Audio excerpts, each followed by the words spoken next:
Super കൺമണിയുടെ latest promo റിവ്യൂയിലേക്ക് എല്ലാവർക്കും സ്വാഗതം. അങ്ങനെ കൺമണിയുടെ അടി കൊണ്ട് അവശനായ വരുൺ ഓടിപ്പോവാണ്. കൃഷിയാണെങ്കിൽ ഇതേ സമയം താഴേക്ക് ഇറങ്ങി വരുന്നുണ്ട് കേട്ടോ.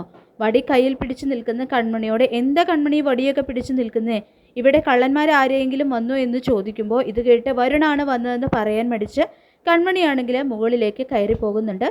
പിന്നീട് വരുണിനെ ഹോസ്പിറ്റലിൽ അഡ്മിറ്റ് ചെയ്യാണ് കേട്ടോ. കയ്യിലും തലയിലും ഒക്കെ പ്ലാസ്റ്ററൊക്കെ ഇട്ടിട്ടുണ്ട്. ആകെ പരവശനായിരിക്കുന്ന വരുണിനെ സിസ്റ്ററും അയാളുടെ അച്ഛനും ഒക്കെ ചേർന്ന് ബെഡിൽ കിടത്താണ്. കൺമണിയാണെങ്കിൽ ടെൻഷനോടെ ഇരിക്കുന്നത് കണ്ടിട്ട് കൃഷ് അടുത്ത് വരുന്നുണ്ട് കേട്ടോ. താൻ ടെൻഷൻ അടിച്ചിരുന്നപ്പോൾ കൺമണി ആശ്വസിപ്പിച്ചല്ലോ, അപ്പോൾ തനിക്കും അതിനുള്ള കടമയുണ്ടല്ലോ എന്ന് വിചാരിച്ചാണ് കേട്ടോ അടുത്തേക്ക് വരുന്നത്.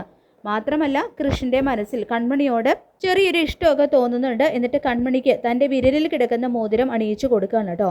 എൻ്റെ ടെൻഷൻ മാറാൻ കൺമണി ഒരു വഴി കാണിച്ചു തന്നില്ലേ, അതുപോലെ തൻ്റെ ടെൻഷനും പേടിയും മാറാൻ ഞാനും ഒരു ട്രിക്ക് കാണിച്ചു തരാമെന്ന് പറഞ്ഞിട്ടാണ് കൃഷ് അത് കൺമണിയുടെ കയ്യിൽ അണിയിച്ചു കൊടുക്കുന്നത്.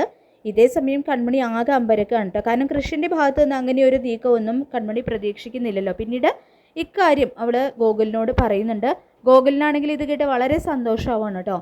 അവനും കൺമണിയെ കൃഷി കല്യാണം കഴിക്കുന്നതാണല്ലോ ഇഷ്ടം. അപ്പോൾ കൃഷി സാറിന് അപ്പയെ ഇഷ്ടപ്പെട്ട് തുടങ്ങി എന്ന് തന്നെ വിചാരിച്ചുകൊണ്ട് ഗോകുല് ഇന്നാളെ അപ്പയെ താലി കിട്ടി കൃഷി സാർ ഇപ്പോഴേ മോതിരവും തന്നു എന്നൊക്കെ പറയുന്നുണ്ട്.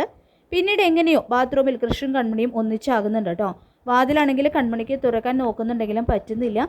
പെട്ടെന്ന് ഷവർ ഓണായി കൃഷിയും കൺമണിയും ഒന്നിച്ചു നനയാണ്. അങ്ങനെ കൺമണിയും കൃഷിയും പരസ്പരം മറന്ന് കണ്ണും നോക്കി നിൽക്കുന്ന ആ ഒരു സമയത്ത് ആരോ കോളിംഗ് ബെൽ അടിക്കുന്ന ശബ്ദം കേട്ട് നോക്കുകയാണ് കേട്ടോ അവർ.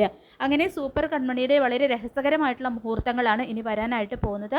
ഈ റിവ്യൂ ഇഷ്ടപ്പെട്ടെങ്കിൽ ലൈക്ക് ചെയ്യുക, ചാനൽ കൂടി ഒന്ന് സബ്സ്ക്രൈബ് ചെയ്യുക. താങ്ക്